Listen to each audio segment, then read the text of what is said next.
India voice, आपकी सोच, आपकी आवाज। नमस्कार, आप देख रहे हैं इंडिया वॉइस और मैं हूं आपके साथ पुष्पेंद्र चौधरी। हरियाणा के स्पेशल बुलेटिन में आपका स्वागत है। बुलेटिन की शुरुआत करेंगे। हरियाणा विधानसभा के बजट सत्र में मुख्यमंत्री नायब सिंह सैनी ने IDFC फर्स्ट बैंक से जुड़े करोड़ों रुपए के लेन देन मामले में सदन को बड़ी जानकारी दी है।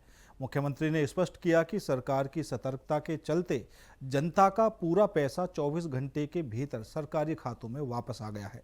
सदन में बयान देते हुए मुख्यमंत्री ने बताया कि जिस IDFC फर्स्ट बैंक के पैसे को लेकर चर्चा हो रही थी, वह सारा पैसा अब सरकार के पास सुरक्षित है।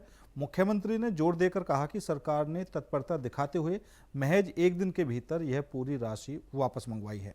उन्होंने सदन को आश्वासन दिया कि इस मामले में कोई भी दोषी बख्शा नहीं जाएगा।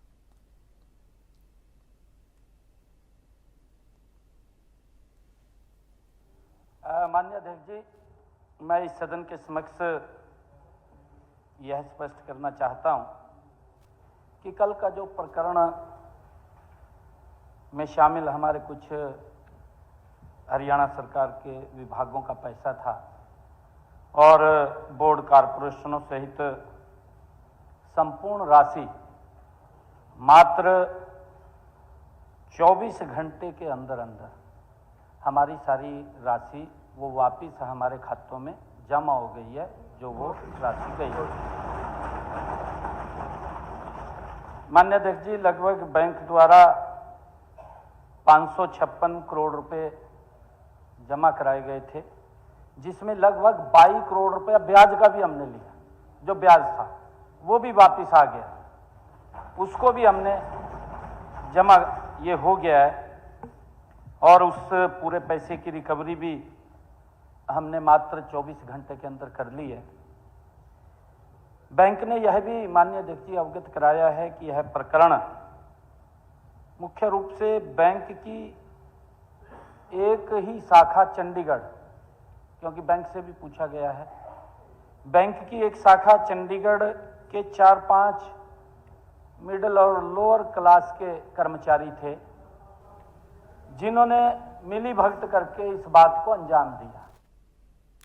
यमुनानगर के पोटली गांव में पिछले 6 महीनों से अंडरपास की मांग को लेकर चल रहा किसानों का धरना आखिरकार सफल हो गया है। बाकियों के बैनर तले चल रहे आंदोलन के बाद भारत सरकार ने किसानों की मांग को स्वीकार कर लिया है। सरकार द्वारा गांव के खेतों तक जाने वाले रास्ते पर अंडरपास निर्माण का फैसला लिया गया है और मौके पर मशीनें पहुंचाकर खुदाई का कार्य है। इस मौके पर प्रदेश अध्यक्ष रत्नाम ने कहा कि यह जीत किसानों और मजदूरों की एकजुटता और अनुशासित आंदोलन का परिणाम है।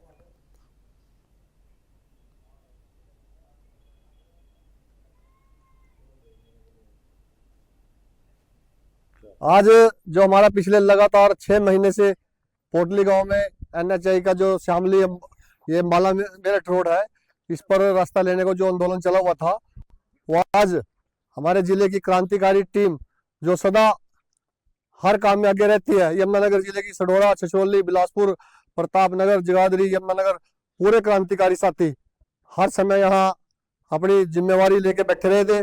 और हमारे जो आदरणीय प्रदेश अध्यक्ष रतन मान, वह भी कई बार धरने पे आए और हमारे जो नेता राकेश टिकैत जी, वो भी धरने पर।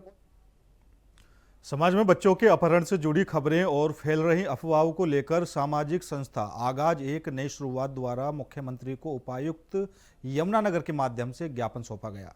ज्ञापन में संस्था ने अवगत कराया कि सोशल मीडिया पर एवं विभिन्न समाचार माध्यमों में बच्चों को उठाने, अपहरण करने संबंधी कई खबरें सामने आ रही हैं, जिससे अभिभावकों और आमजन में असुरक्षा की भावना बढ़ रही है। संस्था ने मांग की है कि इन घटनाओं की विस्तृत जांच करवाई जाए और यदि कोई सूचना अफवाह सिद्ध होती है तो अफवाह फैलाने वालों के खिलाफ कड़ी कानूनी कार्रवाई की जाए।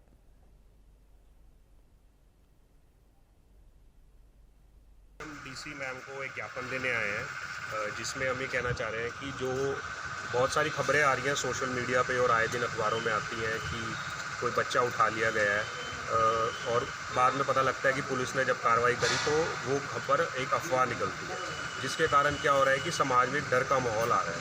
तो हम पुलिस प्रशासन को ये कहना चाहते हैं कि जो लोग ऐसी अफवाहें फैला रहे हैं और जो लोग ऐसा काम अगर कोई कर भी रहा है तो उनके खिलाफ सख्त से सख्त कार्रवाई करी जाए और प्रशासन खुद आगे आए और समाज में ये एक मैसेज दे कि अफवाहों में ना आए और समाज एकदम सुरक्षित है। ये सुरक्षा देनी। हरियाणा सरकार में मंत्री गौरव गौतम ने होली का त्योहार आपसी सद्भाव के साथ मनाने की अपील की है। उन्होंने कहा कि होली सनातन संस्कृति और हिंदू परंपरा का एक पवित्र त्योहार है। यह सद्भाव और भाईचारे का प्रतीक है। मंत्री गौरव गौतम ने कहा कि होली का त्योहार आते ही हर कोई रंगों में सराबोर हो जाता है और भेदभाव मिट जाते हैं।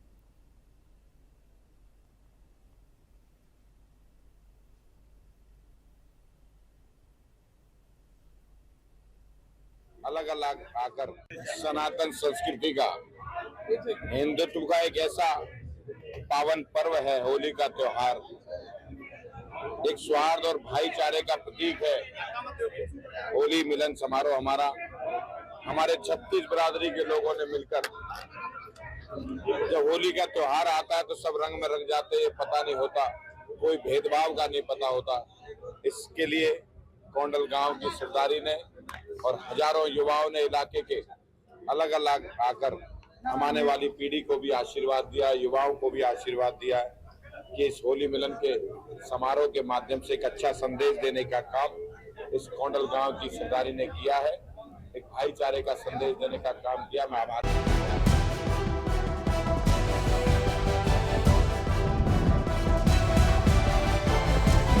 इंडिया वॉइस, आपकी सोच, आपकी आवाज।